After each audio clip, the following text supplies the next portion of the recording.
Today's lesson is for people who need strategies for increasing their credit score quickly. However, don't only watch this lesson, watch them all.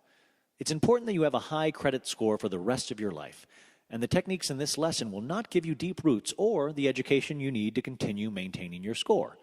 That said, here are two options to increase your credit score fast. Option 1, pay down any credit card debt.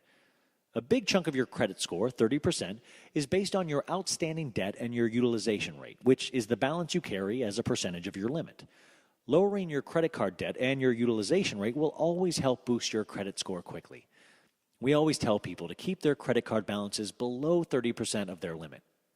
But the truth is that if you get your utilization rate to 0%, meaning you have no balance, your score will be even higher. Of course, it's not practical to have a $0 balance most of the time, but if you need a quick jump in your credit score and can pay off your credit cards, do so. Wait 5 days and then have the creditor rerun your credit score. There are two ways to pay off your balance quickly. Number one, if you are married, you can always leverage your spouse's credit. In the extra credit lesson on marriage and divorce, we explain that you and your spouse should always have separate credit cards. One of the benefits of this strategy is that you can leverage each other's credit strategically. For instance, let's say that you plan on buying a new car. You pull your credit score and learn that you have a 654 credit score.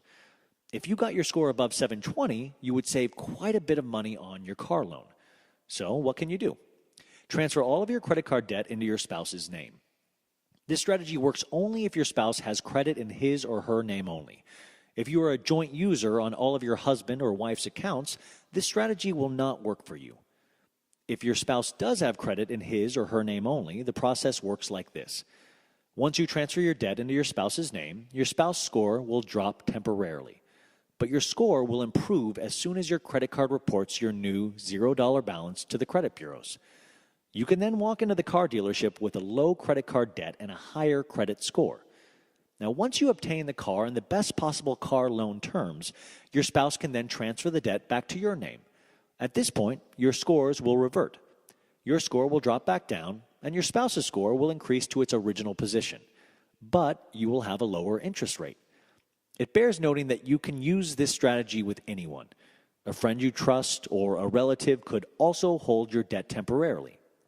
But friends and family might be unwilling to assume the risk, in which case you could always give them collateral.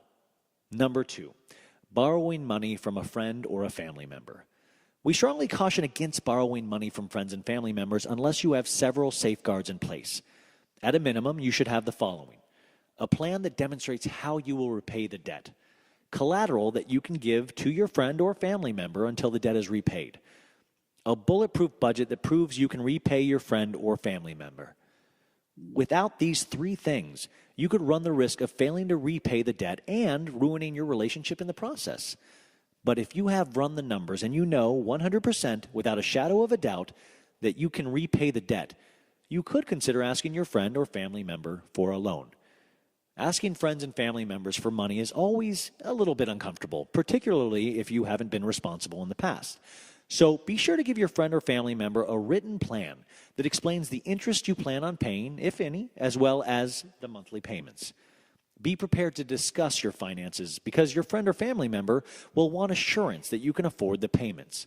You should also demonstrate how the loan will allow you to save money. You might say something like this: "Hey, I've called my bank and learned that if I increase my credit score to 720, I will save $225 a month on my house payment. I'll make monthly payments of $150 to you, which includes a 4% interest. For the first couple of years, while I'm repaying my debt to you, I'll only be saving $75 a month. But in 3 years, I'll be saving $225 a month. That's about $80,000 over the course of the 30-year loan." In other words, show your friend or family member that you have put a lot of thought into this and that you have run the numbers and have a solid plan in place. This brings me to my next point.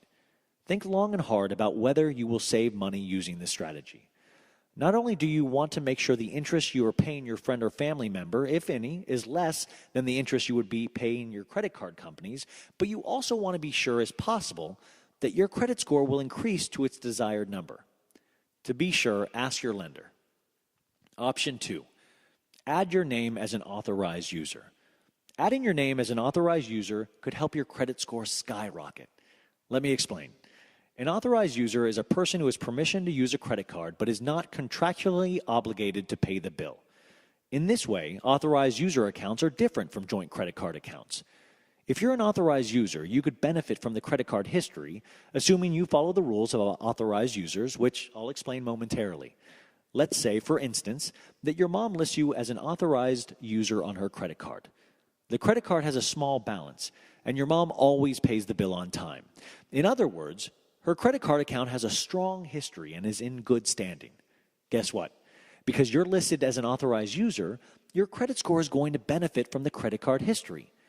Being added as an authorized user is a fast way to get your score to jump quickly because you get to borrow the account holder's great history on the credit card. But only some authorized user accounts are reported to the credit bureaus. Some credit card companies don't report authorized user accounts as a matter of practice. So before adding your name as an authorized user, determine whether this will be reported to the credit bureaus. If the credit card company is asking for your social security number, this probably means that the information will be reported, but you should ask to make sure that it will be.